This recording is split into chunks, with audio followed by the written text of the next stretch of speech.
امریکہ کا جو سمندری بیڑا ابراہیم لنکن جو ایران کے نزدیک بھی پہنچا تھا. کیا آپ کو بتانا چاہیں گے جس طرح سے ہم دیکھ رہے ہیں کہ لگاتار جو جنگی تیاری کی گئی, جہاں ایک طرف امریکہ کی تیاری, دوسری جانب ایران کی تیاری, جہاں جس زبان میں امریکہ بات کرتا ہے اسی زبان میں یہاں ایران بھی بات کرتا ہے, جہاں ایک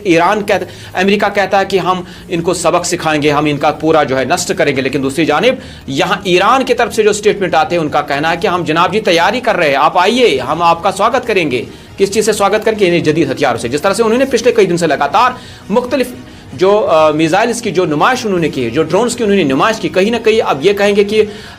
ایران جہاں اپنے ارد گرد جو دیکھ رہے جو امریکہ کی جو بیسز بنے, جو فوجی بیسز بنے ہیں, جو ہیڈ کوارٹرز ان کے مختلف ممالک کے اندر, چاہے یو اے کے اندر یا دیگر ممالک کے اندر ہم نے دیکھا ہے کہ تو ظاہر سی بات انہوں نے کہا کہ اگر امریکہ کو حملہ نہیں کر پائیں گے تو لیکن وہ جو بیسز ہے کیا ان کو نشانہ بنائیں گے. تو اسی طرح سے ہم نے دیکھا کل سے لگاتار ہم نے دیکھا کہ ڈونلڈ ٹرمپ کا بیان میں اس میں کہیں نہ کہیں جو ہے نرمی دکھائی دے رہا ہے. یعنی انہوں نے کہا کہ بہتر ہے اگر بات ہوگی, اگر ایران کے ساتھ بات ہوگی بہتر ہوگی. لیکن جس طرح سے ہم نے دیکھا کہ ایرانی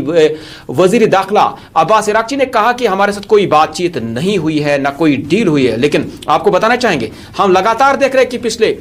4-5 دن سے لگاتار ہم دیکھ رہے ہیں کہ ترکی کے وزیر داخلہ کا ان کا سٹیٹمنٹ آنا, انہوں نے کہا کہ ہم ثالثی کے لیے تیار ہیں, یعنی اردوغان ثالثی کے لیے تیاری, یعنی ایسا انہوں نے کہا کہ ہم ثالثی کے لیے تیار. کہیں نہ کہیں جو ہے بات اندر سے ہو رہی ہے کہ شاید جو حالات بنی ہیں تو وہ ٹل جائیں گے. لیکن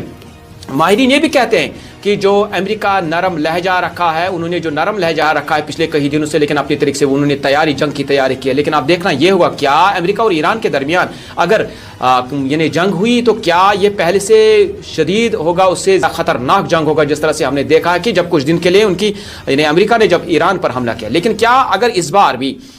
یعنی امریکہ نے ایران پر حملہ کیا, کیا ایران ایک بار پھر اسرائیل پر حملہ کرے گا, یہ بھی دیکھنا ہوگا. لیکن اس کے ساتھ ہی ہم یہ کہیں گے کہ کیا واقعی میں, جس طرح سے ہم اس کے ساتھ یہ کہیں گے کہ چائنا میں ہم نے حال ہی میں دیکھا ہے کہ فوجی سربراہ کی جو اس کا تبادلہ ہونا, کیا واقعی میں امریکہ وہاں پر بھی اپنا ہاتھ پیر جو پھیلانا چاہتا ہے. تو کہیں نہ کہیں امریکہ پوری دنیا میں اپنا دبدبہ رکھنا چاہتا ہے. جس طرح سے ہم دیکھ رہے ہیں کہ مختلف ممالک جہاں ان کی من پسند سرکار نہیں ہے, جہاں ان کی من پسند فوج نہیں ہے, تو وہاں پہ اپنا ہاتھ پیر وہ ضرور مارتے ہیں. لیکن آپ کو بتانا چاہیں گے اگر ایران اور امریکہ کے درمیان جنگ ہوئی تو دنیا تباہی کی اور جائے گا.